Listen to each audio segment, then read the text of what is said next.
Premier de nos invités, souvenez-vous, nous l'avions rencontré il y a 2 ans déjà. Il s'appelle Ronan, il est irlandais et à l'époque, il se rasait. You won't believe what I tell you. Tu ne croiras jamais ce que je vais te dire. White coats and clever minds will choose. Hello, Ronan. Hello, Eric. Nice to meet you. Me too. I will continue in French, please. Sans problème. C'est dur de faire des compromis. Don't think that this is it. Ne pense pas que c'est tout. Merci de nous recevoir dans un environnement qui est quand même un petit peu particulier. It's just a common view. C'est juste une vision comme une autre. Tu fais du doublage de films, Non, je ne suis pas non plus animateur de radio. Non. Je suis animateur socioculturel. Je travaille pour une ASBL, une association qui s'appelle le Centre d'animation langue, qui fait tout un tas de projets pour aider des gens à apprendre les langues et à parler la langue de l'autre. Je suis une des voix du plan langue qui passe sur la RCBF, donc sur Pure FM et Classique 21 depuis des années, 23 ans en fait. Now I can talk. No one gets off. I know how you like to. Ça, tu dois apprendre en entier. Ok, je fais en entier. Quand les gens écoutent les paroles des chansons à la radio, souvent ils ont du mal à comprendre, même un francophone pour une chanson en français, on comprend pas toujours. Ah oui. Donc c'est de jouer avec ça et d'essayer de rendre ça un peu plus accessible. Now I can talk. No one gets off. I know how you like to. 3 fois. Alors, Ronan, pourquoi est-ce que tu es arrivé à Bruxelles un jour À dans ta Bruxelles, vie? je suis arrivé par amour. L'amour de la ville? De la ville, pas encore, mais maintenant je suis bien amoureux de la ville, mais au début c'était l'amour d'une femme. Ah oui, ça, ce En fait, sont des choses qui arrivent, oui. j'avais habité 7 ans en France. J'étais professeur de secondaire, professeur d'anglais en France.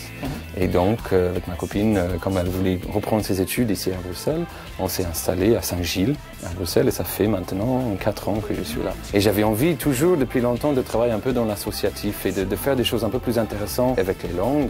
Et donc, j'ai trouvé le centre d'animation langue qui fait des projets où on aide des gens à apprendre le néerlandais, le français, l'anglais, l'allemand, tout un tas de langues, mais dans un cadre un peu plus dynamique, un peu plus vivant. Voilà, moi je suis anglophone, mais je parle le français, mais quand je suis ici, je regarde toutes les autres cultures qui sont là. On peut aussi facilement apprendre le néerlandais et toutes les autres langues qui sont là. Donc pour moi qui aime bien un peu le côté multiculturel, pour moi Bruxelles c'est une ville parfaite. Aujourd'hui, Ronan est toujours irlandais, il est toujours intéressé par les langues, mais il ne se rase plus. Tu connais City 2? Non, pourquoi City 2? City, c'est le ville. Non, City 2, Ah, 2, City. 3, 4, mais pas de City 1. Je ne sais pas où est le City 1. Alors, Ronan, de l'eau a coulé sous les ponts depuis ce fameux plan langue. Ouais.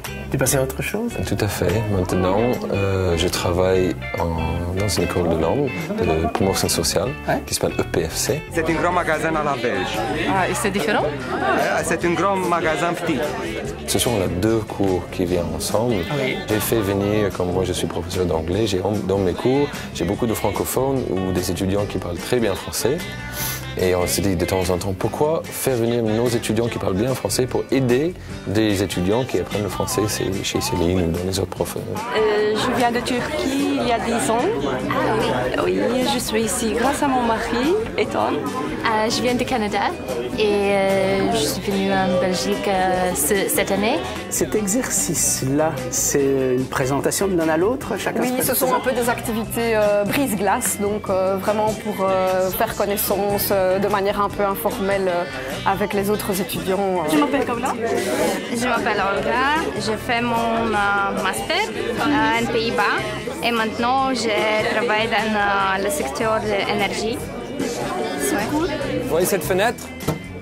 Cette fenêtre, tout à l'heure, je vais l'ouvrir. Et vos œufs, vous allez les jeter par la fenêtre.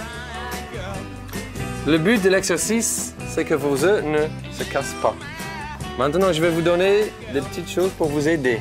Alors, cette activité-là, elle est née dans l'esprit fou de Ronan, c'est ça Exercise, ça s'appelle. Exercise, E-G, etc. C'est très drôle. Je sais. Une chose, c'est que des étudiants de français qui peuvent accomplir, réaliser ce que vous faites. Les francophones ou les gens qui sont venus aider, vous ne pouvez que parler. Un, c'est très bien parce qu'ils sont vraiment dans la communication. Et deux, ça casse un peu le rythme. On est assis, on répond à la question là, on est en action. On fait, oui, comment on appelle? parachute. Non, pas parachute, l'autre là. Une montgolfière. Une montgolfière, hein. Oui, Ah, avec le feu. Oui, parce que à quoi sert le feu? Alors il va monter, il va pas descendre. Et peut-être qu'on fait les parachutes, les allumettes. Tu vois, on colle plusieurs allumettes et on les fait comme pour faire le truc de parachute. Et avec le ballon et ça qui fait voilà, comme un parachute. Oui, c'est une bonne idée, moi je trouve. On leur donne une raison de communiquer. Et c'est ça qu'on cherche quand on est prof de langue. Chaque fois, c'est OK, ils ont appris le vocabulaire, OK, ils ont appris la grammaire. On a bien fait ça, on est fiers de notre tableau et c'est important, c'est vrai. Mais je vais sauter avec ça. Non. C'est la seule solution qu'on aurait trouvée. Ils ont envie de s'exprimer et d'être entendus. Donc, créer ces genres de situations, je pense que pour nous, en tant que prof de langue, c'est vraiment le challenge. C'est-à-dire mort d'un œuf. Il a cassé ou pas? On verra. Oh, pas de triche. Avant, j'ai donné trop de papiers journaux. Oui. Et tu en donnes de moins en moins. Oui. Chaque fois, voilà. Et la preuve, c'est bien, il y a des 3 œufs, il y en a 2 qui se sont cassés. Je voulais qu'il y ait au moins quelques œufs cassés, parce que comme ça, il y a un gagnant, comme ça, il y a un meilleur système que d'autres. Oui. Et c'est bien aussi qu'il y en ait un qui ne soit pas cassé. Oh si, oui, bien sûr. C'était parfait. C'était parfait. Avez-vous vécu un malentendu à cause d'une erreur de français? J'ai parlé toujours que quand je suis à table, on me propose de plan, je dis oh non merci, je suis pleine. Oui.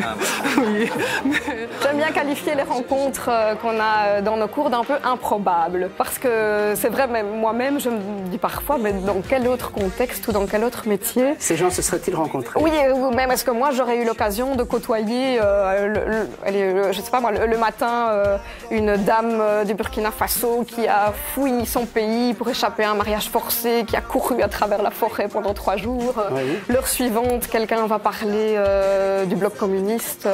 En ce moment, en cours, j'ai une étudiante, une femme qui est mariée avec un officier militaire turc qui travaille chez Autan.